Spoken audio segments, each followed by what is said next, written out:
सुद्धा पाण्याखाली गेलाय। दळणवळण पूर्णपणे ठप्प झालेलं आहे। फलटणमध्ये गेल्या 2 दिवसात 251 मिलीमीटर इतका पाऊस झालेला आहे।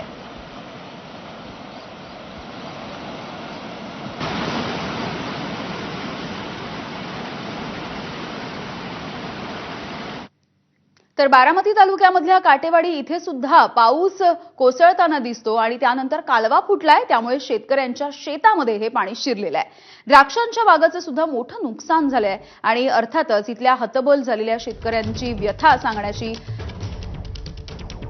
सांगण्याचा प्रयत्न केलाय। जयदीप भगत यांनी संवाद साधलाय शेतकऱ्यांसोबत। बारामतीमध्ये काल मुसळधार पाऊस झाल्यानं शेतकऱ्यांच्या मोठ्या प्रमाणात नुकसान झालेलं आहे। मी सध्या आहे बारामती तालुक्यातील काटेवाडी या गावामध्ये आणि आपण बघू शकतो रस्त्यावरून जे पाणी आहे शेतामधून बाहेर येताना आणि ते ओढ्यातून पुढे जात आहे। खरं तर मोठा जो आहे तो पाऊस झाला। साधारणतः काल बारामती तालुक्यामध्ये सरासरी 87 मिलीमीटर जो आहे तो पाऊस पडलेला आहे। आपल्यासोबत इथले काही रहिवासी आहेत, आपण त्यांच्याशी बातचीत करूयात। काय सगळं पाणी भरलं इकडं? पाणीच भरपूर पाणी आलं, काय पाऊसच लय आलाय, लय पाऊस आला। कमरा इतकं होतं पाणी रस्त्यावरच। हो, चालाय सुद्धा येत नव्हतं। तुळशीच्या वाट्यापर्यंत पाणी चालू होतं। हो, खत पण बाहेर पिशव्या बाहेर। हा, कोंबड खत आमचंच आहे। ऐकून वाहून गेलं, काही पिशव्या पडल्या इथंच। कमरा इतकं पाणी होतं ना, सगळी आम्ही आत नेली, घरातली घातली। घरात हा पाणी वाहत होतं, घरात नेली म्हणा सगळी। हा, कोंबड्या ती सगळे नेले तिकडं। या ठिकाणी आहे तो उसामधून पाणी जिथं शेजारी द्राक्षाची बाग आहे तर द्राक्षामध्ये देखील मोठ्या प्रमाणात गेलेलं आहे आणि या ठिकाणी आपण बघू शकतो शेतकऱ्यांचं बऱ्यापैकी नुकसान झालेलं आहे। घरामध्ये पाणी घुसलं, शेतीचं नुकसान झालं, खतं वाहून गेली। अशी जी शेतकऱ्यांची व्यथा झाल्यामुळे शेतकऱ्यांची मागणी आहे की लवकरात लवकर नुकसान भरपाई मिळावी, अशी शेतकरी मागणी करत आहेत। आणि खरं तर मोठ्या प्रमाणात पाऊस झाला अशी भावना जी आहे ती शेतकऱ्यांची आहे। कॅमेरा पर्सन विजय राऊतसह जयदीप भगत, एबीपी माझा, काटेवाडी, बारामती। तर बारामतीमध्ये इतक्या मोठ्या प्रमाणावरती झालेल्या पावसाचं नेमकं कारण काय, याविषयी अधिकची माहिती देत आहेत हवामान अभ्यासक मयुरेश प्रभुणे।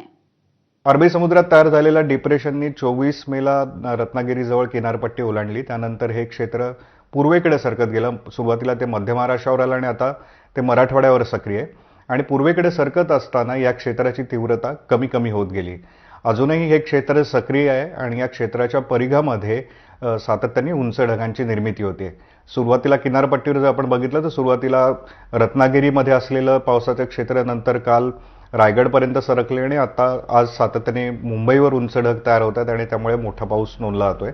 दुसरीकडे पूर्वेकडे सरकत असताना मध्य महाराष्ट्र आणि मराठवाड्याच्या पण अनेक भागांमध्ये मुसळधार पावसाने हजेरी लावली। पुणे जिल्ह्यामध्ये बारामती, दौंड, इंदापूर किंवा साताऱ्यामधल्या फलटणमध्ये जो मोठा पाऊस नोंदला गेला तेही याच कमी दाबाच्या क्षेत्राशी संलग्न ढगांमुळेच हा पाऊस झाल्याचं समोर येतंय। या कमी दाबाच्या क्षेत्राला धरूनच एक ट्रफ, ज्याला कमी दाबाचा पट्टा आपण म्हणतो वातावरणातला, हा अरबी समुद्रापासून ते बंगालच्या उपसागरापर्यंत सक्रिय आहे। जेव्हा या कमी दाबाच्या क्षेत्राचा प्रभाव कमी होईल त्यानंतर याच्यामध्ये उंच ढग तयार होण्याची प्रक्रिया थांबेल। दुसरीकडे बंगालच्या उपसागरामध्ये उद्या म्हणजे 27 तारखेला एक कमी दाबाचं क्षेत्र तयार होत आहे। मात्र एक चांगली गोष्ट आहे की हे क्षेत्र उत्तरेकडे किंवा ईशान्येकडे सरकणार असल्याचं काही मॉडेल वर्तवत आहेत। तर त्यामुळे येत्या 29-30 तारखेपर्यंत राज्यामधलं पावसाचं प्रमाण कायम राहील। मात्र जूनच्या पहिल्या आठवड्यामध्ये किनारपट्टी वगळता राज्याच्या इतर भागांमध्ये पावसाचं प्रमाण कमी झालेलं असेल। सध्या मोसमी वाऱ्यांचा जोर जास्त आहे, त्यामुळे किनारपट्टीवर पावसाची रिपरिप सुरू राहू शकते।